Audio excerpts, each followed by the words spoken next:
The Council of Three Hammers. Fire and Iron. A short story by Matt Burns. Part 3. Curdran wandered out of the great forge while griffins were still circling in the air and the city's residents were attempting to piece together what had happened. It was all he could do to keep from collapsing. The fire had burned a wound in him, and from it had drained the last remnants of hope, ambition, and joy that had once coursed through his veins. For hours he sat alone in a sparsely populated tavern with a pint of untouched ale as memories of Skyree came to him. Each one was overshadowed by images of her charred corpse.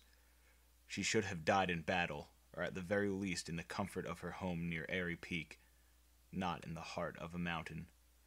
It was a mistake to come here, Curdran thought. His regret dredged up reminders of someone whom he had kept almost completely out of his mind for the past few weeks. Falstad. Falstad had taken over the title of Wildhammer High Thane from Curdran during his years on Outland. After finally returning to Airy Peak, Curdran had felt an overwhelming urge to make up for the decades he had been absent from his homeland. Although he hadn't officially laid claim to his old rank, Curdran had issued orders to his clan without consulting Falstad, which had undermined the High Thane's position. Curdran's journey to Ironforge was one example of his overzealous attempts to prove that he was the leader he had always been. As current High Thane, Falstad had been slated to join the Council of Three Hammers, but Curdran had snatched the opportunity from him, stating in not-so-subtle words that his friend did not possess the experience to undertake such a task. In the jubilance surrounding Curdran's return from Outland, the clan had backed his reasoning. Curdran could still see the anger that hurt in the High Thane's eyes after all had been said and done, as if Curdran had felt that Falstad's 20 years of bravely leading the clan had been meaningless. Now Curdran realized the foolishness of what he had done. For the first time, he wished that Falstad could take his place in the city. Not because Curdran wanted him to endure the tension rife in Ironforge, but because he believed that Falstad was a better dwarf for the job. No, Curdran told himself, on Falstad, even after everything that had happened, would be a sign of weakness. There was still a means, Curdran realized, to prevent Ironforge from stripping away all that he held dearest. There was still something that the city hadn't taken. The high seat was empty when Curdran stalked through it to Muradin's throne. Adjacent to the stone seat was the large iron chest where the 3 pieces of the Modimus hammer were stored. Each council member had been given a large, heavy key to the container. Curdran slipped his into the lock. Slowly, he opened the chest and withdrew his clan's scepter. It looked barren and defiled now, stripped of its griffin feathers and dry strands of grass in preparation for the reforging. "I knew you would take it back," said a voice tinged with glee. Curdran whirled. Moira was standing at the bottom of the ramp to the throne, still dressed in her formal wear, holding Dagran in her arms. A shaft of light cut across the high seat from the open door of her chambers at the back of the room. "I'll not be part of this lie." Moira gracefully ascended the ramp. "You remind me of Dagran, clutching one of his toys for dear life and throwing a tantrum when I tried to take it from him." "You never understood what this meant to me, and you never will." The Ironforge Harris strolled over to Curdran's throne and looked it up and down. "I'm still puzzled as to why you ever came here," Moira said. "You and your clan don't belong in Ironforge. Nor do you want to be here, it seems." "I was asked to come." "Not by me." It was true. When Moira had arrived in Ironforge with her dark irons, she had effectively taken the city hostage. One of the visitors trapped within had been Prince Adun of Stormwind. In reaction, his father, King Varian, had accompanied a group of SI-7 assassins to Ironforge, intent on killing Moira for her misdeeds. Ultimately, he had spared her, but he had resolved to create the Council of Three Hammers to maintain peace. In doing so, Varian had named Falstad as the representative of the Wildhammer clan. For a moment, the 2 dwarves simply stared at each other until Moira broke the silence. "I wonder how it feels for a dwarf like you, who has won so many battles, to be defeated." "What do you mean?" Moira set Dagran down near Muradin's throne, and the toddler climbed up onto the stone seat, giggling and oblivious to the conversation taking place. It must be a strange and terrible feeling. "What are you talking about?" Kurdran asked with growing agitation. A smile crept onto Moira's face. It was the same practiced grin that Kurdran had seen countless times, but in the current situation, there was something sinister to it. A cold realization began dawning on him. "I was concerned when you joined the council. You were a dwarf of iron will, strength, and resolve who had sacrificed everything to protect our world. But when you finally arrived, I saw how you clung so tightly to that old piece of iron. It was a strange sight, as though you had somehow put all of your pride into that single object." Kurdran barely heard Moira's words. His thoughts were racing. The strange rumors about the Wild Hammers, the steady escalation of tension brought about because of the falsified parchment found in the library, even Moira's defense of his clan, all of it had painted the Wild Hammers as nonconformists and methodically eaten at their reputation. As a result, attention had shifted from Ironforge's usual object of animosity, the Dark Irons. The simplicity of it all filled Kurdran with a terrible sense of ineptitude that came with being bested by an enemy not your equal. This was the sort of devious behavior that he had expected of Moira, but he hadn't trusted his intuition. "So was it ye who put the parchment in the library, or did ye have that rat Druken do it for you?" The Ironforge Harris simply smirked and patted Dragon's back, ignoring the questions. "I've stationed guards at the library. I can assure you something like this will not happen again." "Answer me!" Kurdran roared, drawing his storm hammer and pointing it at Moira. Moira eyed him evenly, unfazed. "You've slain dragons with that hammer, correct? Countless orcs as well, I assume. I can only imagine what it would do to me." "It'd crack your skull wide open before you even made a sound." Moira stifled a laugh. "And with my blood still warm on this floor, my people would rise up and burn this city. You and your brutish clan would be the first cast into the fire. If ye had even 1 ounce of honor in ye, ye'd admit what ye did." "It's over, Kurdran. You're a dwarf of action, not words. Alas, in Ironforge, words are all that matter. This isn't Outland, where victory is measured in the amount of blood you spill. It's measured in the number of hearts you win, and you have failed quite spectacularly at that. Perhaps Falstead would have been a more appropriate dwarf to represent your clan after all." "All this time you'd be blabbering on about unity," Kurdran said, his grip tightening on the storm hammer. "You didn't even know what you want." Moira's face stiffened, and she struggled to keep smiling. "I know exactly what I want," Moira hissed. "You were never willing to extend a hand in peace to the Dark Irons. Your opinions were already fixed when you came here, clouded by old hatred." "So you sacrificed me and me clan so the Dark Irons wouldn't be treated like the scum they are?" Kurdran asked.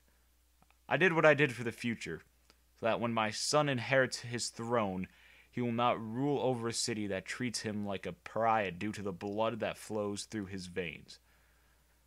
"If only Magnai could see it here, I can only imagine the pain he'd feel watching his degenerate Troglodyte daughter tearing down everything they built." "Do not speak to me as if you know of my past, or Magnai's." Moira was exploding with rage. "You and your clan are guests in this city. The sooner you leave, the better." Moira unconsciously squeezed Dagran's arm, and the toddler began to wail. "I always expected that." Kurdran stopped short. A terrible thought suddenly came to him. He took a step towards Moira, and the stormhammer inches from her face. Ye killed Skyrie. Ye sent your dirty clan to start that fire." "No," Moira said with indignation.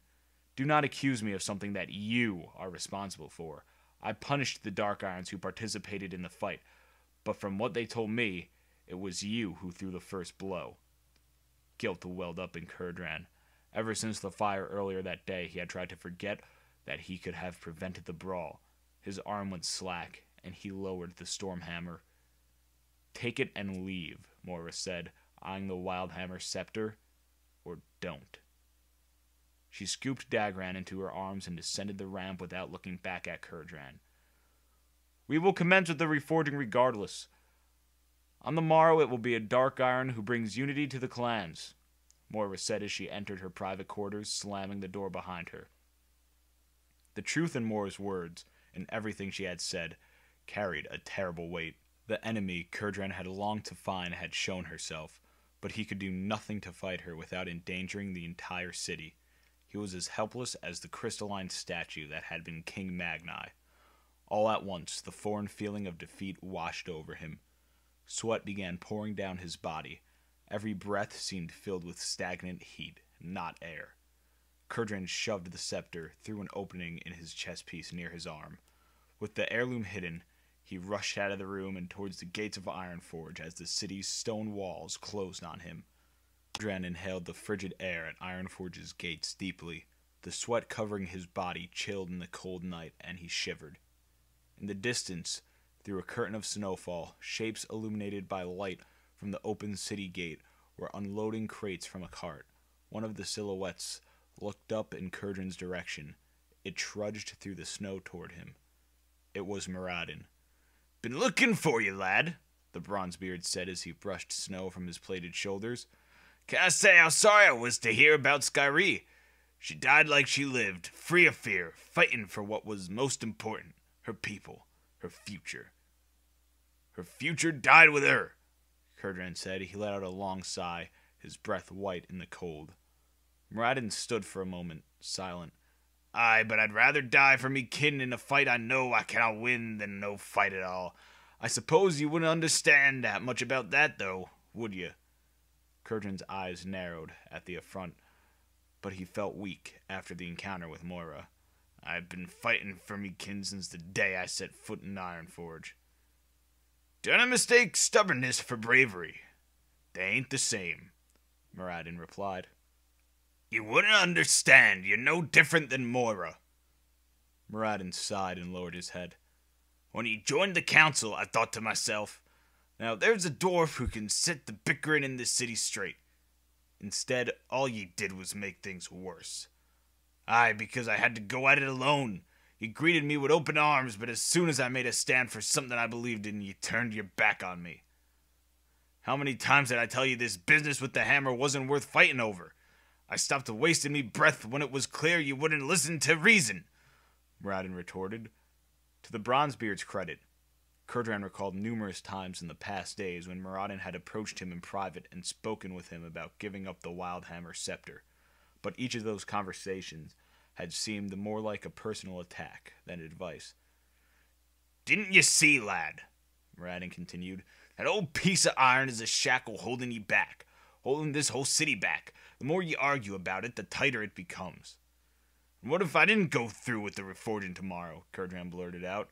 As the words left his mouth, he felt the scepter hidden beneath his armor dig into his ribs. Muradin's brow furrowed. He looked at Kurdran with disdain. "Magni enjoyed the tales of your fighting with Skyrie and Outland. I'm only happy that he isn't here to see the fool ye really are." Kurdran had considered telling Muradin about his confrontation with Moira. Now, though, he wondered if Muradin had colluded with Magni's daughter. Yet there was an air of forthrightness to Muradin that lessened Kurdran's fears. In a way that made the Bronzebeard's words all the more painful to hear. "That scepter kept the heart of me clan alive in Outland," Kurdran shouted. "The heart of your clan is in ye." Muradin's voice rose to match Kurdran's. "It was in Skyrie, and it's in all those wild hammers in the city, suffering every moment that ye keep arguing. I'm trying to move this city forward, not bog it down with the nonsense about old iron." "Move forward?" Kurdran scoffed. "The hammer wasn't the right way to move forward when we thought it was real, and it sure isn't the right way now that we know it's a lie." Muradin took a deep breath and placed his hand on Kurdran's shoulder. "Just let it go, lad. Nothing good comes without sacrifice. You know that more than any of us." Kurdran shoved the Bronzebeard's arm away. "Is this the reason ye were looking for me? To tell me how to run me clan?" Muradin's face became twisted in anger. He glanced back at the shadowy forms working in the night. The other dwarves continued unloading crates, oblivious to Muradin and Kurdran. When the Bronzebeard turned back, he whipped his right hand in Kurdran's face, knocking the Wildhammer back. "Nay, lad, just wanted to see for meself where the line between fact and fiction lay." Moradin was already on his way back to the cart by the time the shock of the blow had worn off. Kurdran simply stood at the gates, staring into the dark of the night. The Wildhammer scepter felt oddly heavy at his side. Many of his memories on Outland were tied to it, but before that, he'd had little emotional attachment to the heirloom. In fact, he remembered nearly leaving it behind when he had set out for the Orcish homeworld. The scepter had been hanging on a wall, coated with a layer of dust, when on a whim he had decided to pack it with his belongings. All at once he felt foolish for taking the scepter from the high seat. What did he intend to do with it? Leave the city and forsake his duties as a member of the council, tarnishing not only his own honor but that of the Falstad and the rest of the clan as well? Kurdran mulled over the question as he walked through the gates and back into the heat of Ironforge. As he paced aimlessly at the outer ring of the city, a voice called after him, "Kurdran!" Eli jogged towards him, carrying a bundle of furs. "I'm not in the mood," Kurdran muttered. Aye, I know the feeling, but you'll want to see this, lad," Eli said as he nearly tumbled to the ground. The griffin tender set the furs down on the stone floor and knelt beside them. Kurdran also knelt and watched with sudden attention as Eli unwrapped the bundle. "It's hers," Eli said. A smile bordered his thick beard and was stretching from ear to ear. Kurdran leaned closer to the furs in disbelief. Nestled within was an egg stained with soot. "How?" Kurdran was at a loss for words. "I found one of the other griffins carrying it. He had been hiding it up on a perch in the great forge. Must have grabbed the egg during the fire. None of the others were tending to eggs," Eli said. "I've been looking for you ever since." Kurdran recalled then, among the chaos of the fire, the ash, the feathers, and the terrible cries, a griffin shooting up in a blur from next to Skyrie, his forelegs tucked tight to his chest. Kurdran raised his head and saw Eli's eyes watering. The griffin tender quickly wiped them. "Didn't tell anyone about this. If the other lads knew I was shedding tears, I'd never hear the end of it." "It wouldn't be the first time he went all weepy," a laugh rumbled from deep within Kurdran as words left his mouth. Yet the joy was tinged with anger as he gazed back down at the egg. It was a miraculous turn of events, but if he had the choice, he would have traded the egg for Skyrie without a second thought. "It isn't Skyrie," Kurdran said. "Ugh, a thought like that'll poison in your head, lad. Put it to rest now, or else you'll spend your whole life waiting for something that'll never be." Eli gripped Kurdran's forearm. "This will never be, Skyrie," Eli continued, his face as serious as Kurdran had ever seen it. "But it's her blood, it's her gift to you, and I can promise you that one day it'll grow into a griffin just as great as its mother." "Aye," Kurdran said, and he felt a lump moving up his throat.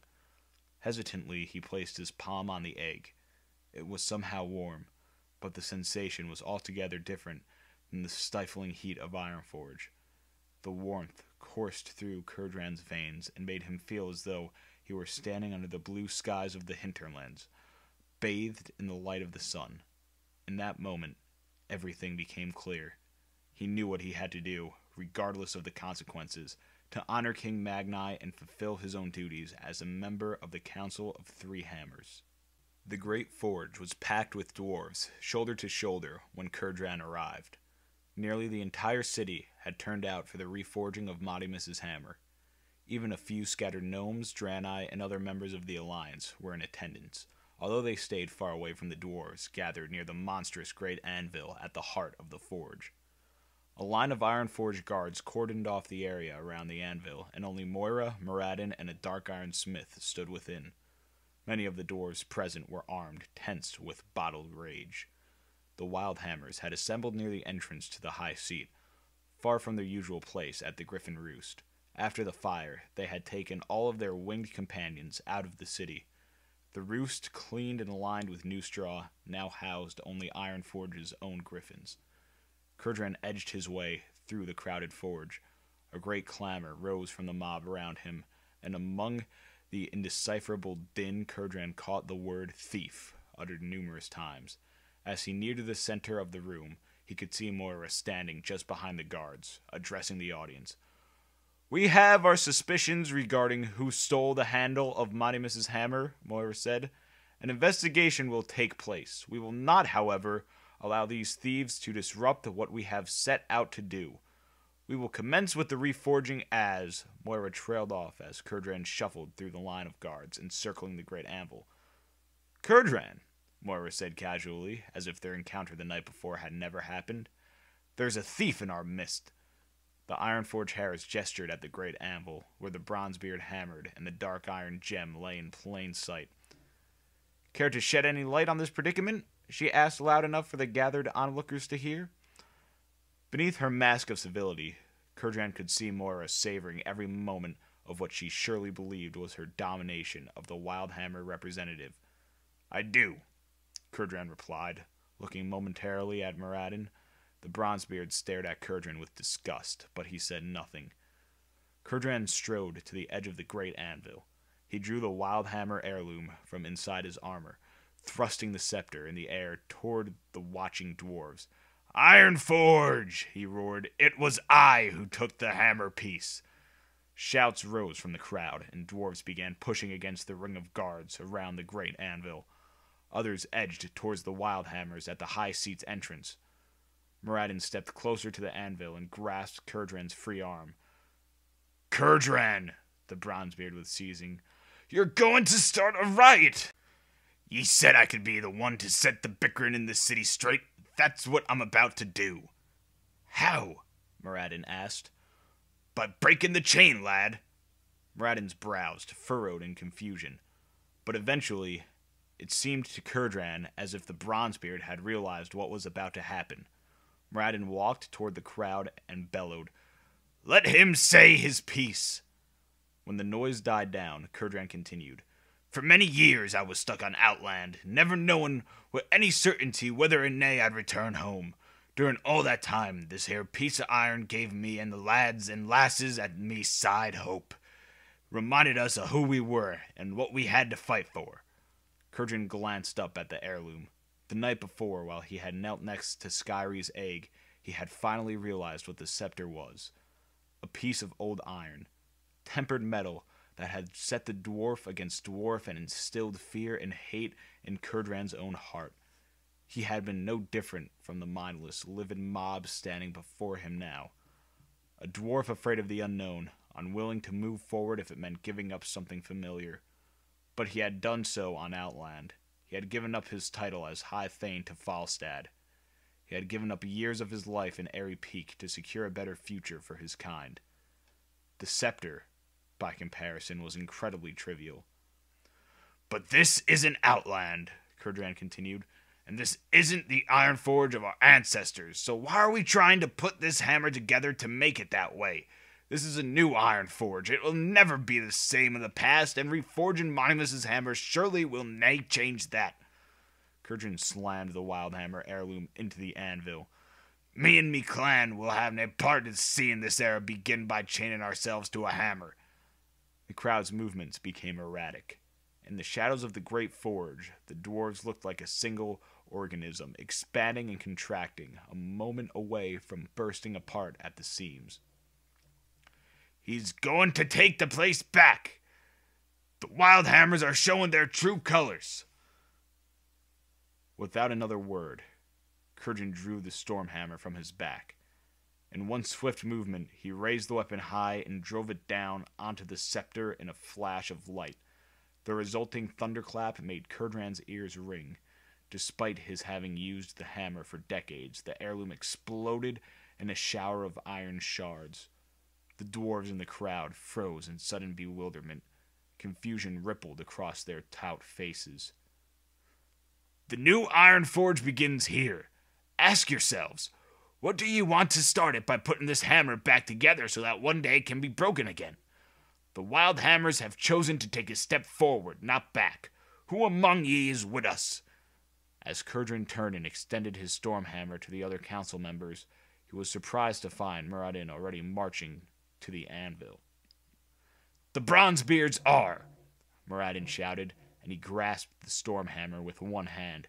In unison, Muradin and Kurdran looked to Moira, as did the entire gathering in the great forge. She stood alone. The Ironforge Harris glanced around as if she were searching for some escape, As the silence in the room dragged on, she finally moved towards the anvil in awkward steps, as though her body and mind were working against each other. With her eyes locked on Kurdran, she placed her hand above Muradin's on the storm hammer handle. With his free hand, Kurdran moved the bronze-beard hammerhead and the dark iron gem to the center of the enormous anvil. As one, the council members drove Kurdran's weapon down. Another thunderclap sounded, and the remaining artifacts fractured into pieces. With them, so too did the lie. Afterward, the three dwarves stood at the anvil, each still with a hand on the storm hammer, holding it high. The crowd gave applause that soon turned to cheers. All the while, Moira glared at Kurdran as though she were expecting him to say something to her. He said nothing. By the following week, the tension among the clans had become a smoldering coal.